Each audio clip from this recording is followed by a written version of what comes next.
¿Sientes que la vida se está pasando de perra contigo y tus amigos?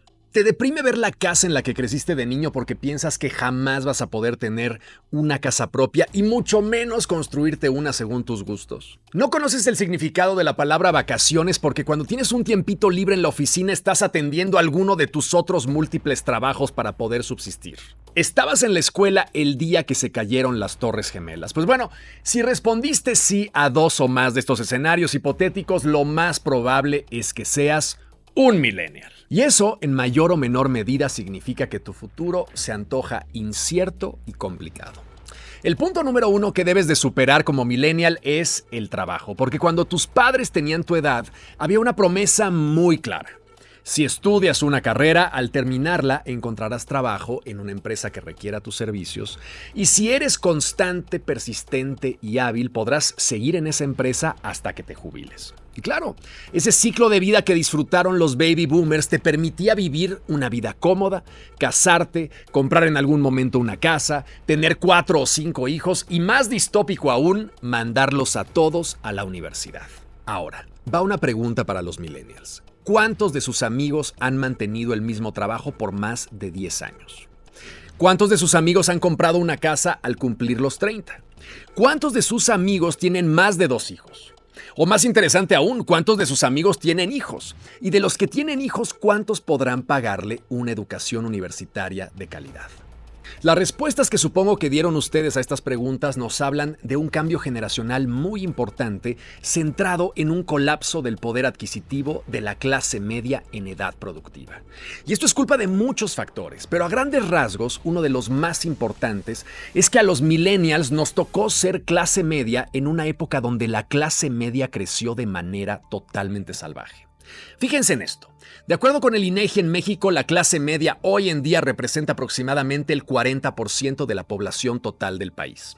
Mientras que en los años 70 en México, la clase media representaba aproximadamente 25% de la población. Vamos, en 50 años el porcentaje se duplicó. Ahora, el problema es que ese es un porcentaje de la población total, o sea que en los años 70, si teníamos 50 millones de mexicanos, el 25% eran 13 millones de mexicanos en la clase media, mientras que ahora con 133 millones tenemos una clase media de 53 millones de seres humanos, o sea que en números gordos, 4 veces más mexicanos están en esa categoría. Y como ustedes bien saben, la clase media tiene aspiraciones educativas y laborales. Y si ahora tienes 4 veces más mexicanos en esa sección de la población, la competencia evidentemente se multiplica. Y esto lo vemos claramente en el sistema educativo. En los años 70, si tenías una carrera, eres un pinche lord. Vamos, ese título era casi un título nobiliario. Y te aseguraba un futuro brillante, o al menos te aseguraba un futuro. Sin embargo, ahora no solo es muchísimo más complicado entrar a instituciones de educación pública por la altísima demanda que tienen, sino que además la inflación de colegiaturas en las universidades privadas se ha ido a las nubes precisamente porque las universidades siguen teniendo las mismas plazas y una demanda cada vez mayor. Y para acabarla de joder, una vez conseguido aquel título nobiliario, sales al mercado laboral y te encuentras sueldos miserables porque al haber tanta oferta de humanos, ahora requieres más títulos nobiliarios para distinguirte del resto.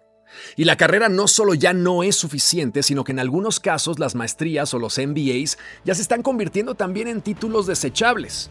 Y tienes que pasar años de tu vida supuestamente formándote para luego cruzar los dedos y esperar que ese proceso tortuoso y carísimo te permita tener un mejor futuro. Vamos, si alguien sabe de eso soy yo, que estudié ingeniería civil, hice una maestría en diseño de estructuras y acabé haciendo videitos en YouTube porque descubrí horrorizado que es un mejor negocio. Y mucha gente puede decir, cabrón, desperdiciaste años de preparación porque acabaste haciendo otra cosa para lo que solo se requiere un IQ de poco más de 80. Pero lo que los boomers y la gente mayor no ve es que nadie escoge conscientemente hacer eso. El desencanto de los millennials con la educación viene de encontrar que la mayoría de esos títulos educativos no sirven para un carajo.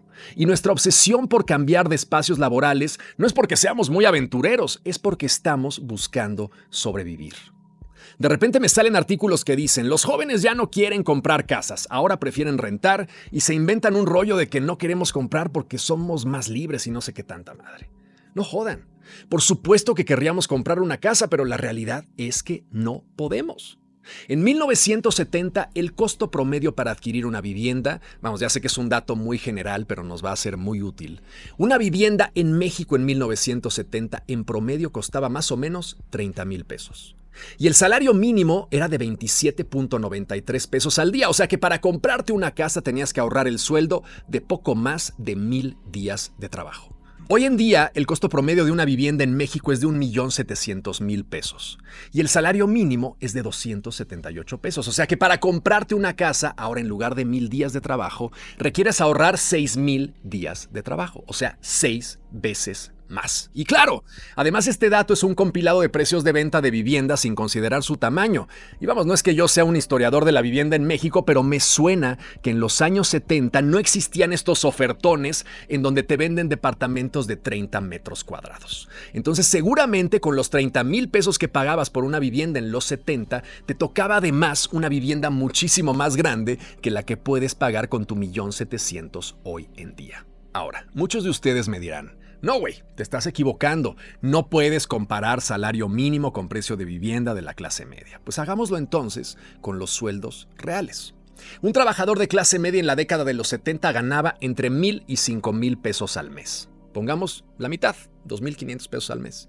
Y para comprar una casa que ya vimos que costaba 30,000, debía invertir el sueldo de 12 meses. Vamos, un año de sueldo para comprar una casa. De acuerdo con el INEGI, el sueldo promedio actual de un mexicano de clase media es 23,000 pesos. Y para comprar la casa promedio de 1,700,000 pesos debe ahorrar su sueldo completo durante 74 meses, o sea, 6 años de sueldo contra un año. Y lo mismo ocurre con la idea de tener hijos. Los millennials son unos egocéntricos que le tienen miedo al compromiso y ya no quieren tener hijos. Boomers, por favor, no sean cabrones. No solo una casa nos cuesta 6 veces más que a ustedes, sino que además también la salud, la educación, la comida y la ropa nos cuestan probablemente 6 veces más. Vamos, no me quiero deprimir haciendo los números, pero no hay mejor anticonceptivo que ver lo que cuestan las colegiaturas de los niños hoy en día. Y claro, además, como pagar todo te cuesta 6 veces más, ya un solo sueldo no basta para mantener a tu familia tradicional. Y entonces, el sueño sesentero de crecer en una familia donde uno de los padres cuidaba el bienestar de los hijos ya no solo es arcaico, sino verdaderamente imposible. Y los pobres millennials que deciden reproducirse se enfrentan ahora a una condena perpetua de trabajos forzados para poder sacar adelante a sus chamacos. Y todo esto sin contar que las generaciones que siguen van a estar aún más jodidas. Porque según el INEGI, para el año 2050 la población mexicana estará compuesta mayoritariamente por adultos mayores. Y la fuerza laboral joven va a tener que mantener a esos adultos mayores inútiles del futuro. O sea que ustedes, Gen Zs, van a tener que mantenerme a mí cuando esté senil aventando caca a la gente que pasa por la calle. Pero también van a tener que mantener a una población enorme que no ahorró porque no podía ahorrar y que no tiene seguro, ni esperanza, ni hijos que se preocupen por ellos. Se viene un desmadre impresionante. Pero no se preocupen, eso es problema de su yo del futuro. Vayan al Oxxo, cómprense una caguamita y échense en la banqueta viendo el atardecer. Y si se acerca a ustedes un adulto de más de 50 años para decirles que se pongan a trabajar, que ustedes son la generación de cristal, que son unos huevones que no hacen nada, mándenles la liga de este video y recuérdenles con un bello corte de manga a sus respectivas progenitoras.